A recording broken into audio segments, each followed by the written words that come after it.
Night was unnaturally quiet, the kind of silence that makes your heartbeat sound too loud.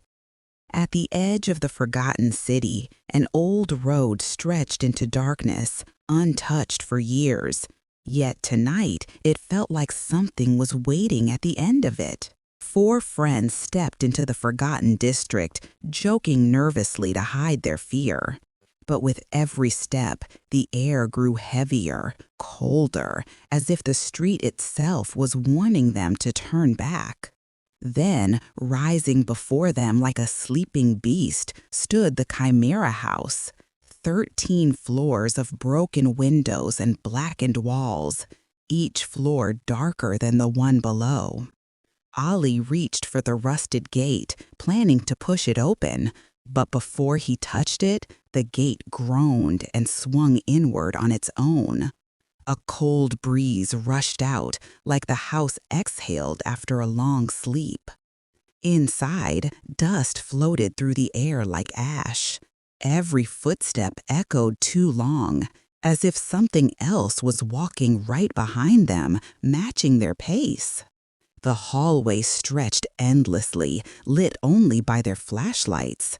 Each door they passed seemed to breathe, swelling slightly, like lungs trapped within the walls. Sarah gasped as she saw a silhouette in a broken window across the hall. It stood still, too still, watching them without moving a muscle, and then it melted into the darkness.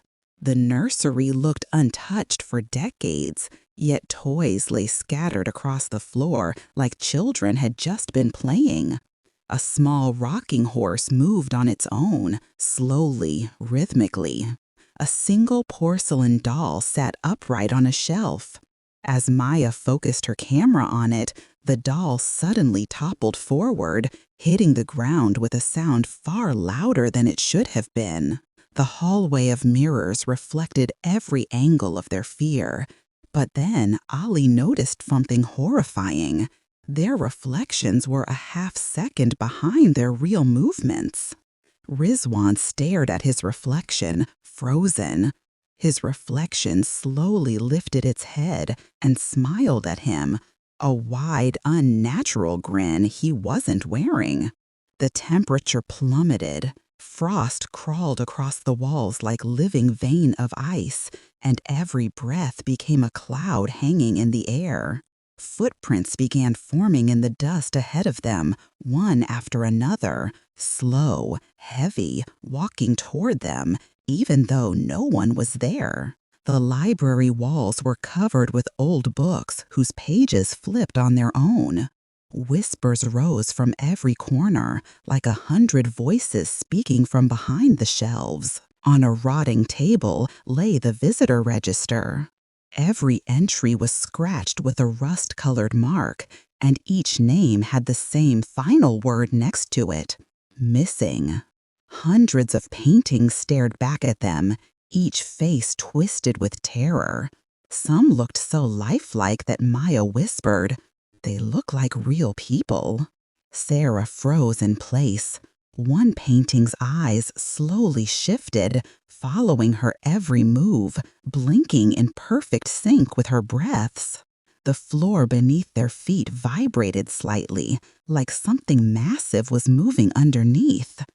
Every step they took felt wrong, like they were walking on something alive. Sarah's flashlight flickered violently. Each time it came back on, the shadow at the end of the hall stood closer, closer, until it almost touched her. The door slammed shut, locking them inside a room with no windows. Something scraped along the floor behind them, slow, dragging, getting louder. The mirrors in the room cracked simultaneously. Their reflections stepped forward independently, moving when they didn't, smiling when they were terrified. The symbols carved into the floor began to glow, pulsing like a heartbeat. The air thickened as if the entire room inhaled, preparing to speak. In the center of the room lay a wooden box, vibrating softly. Inside was a diary filled with final messages, each line ending abruptly as though the writer was dragged away mid-sentence. Maya screamed. Her camera slipped from her trembling hands. It hit the ground hard, capturing only chaotic flashes of movement and a tall, thin silhouette approaching fast. The lights died. Complete darkness swallowed everything, and in that endless black, a voice breathed against their ears. Stay with us forever.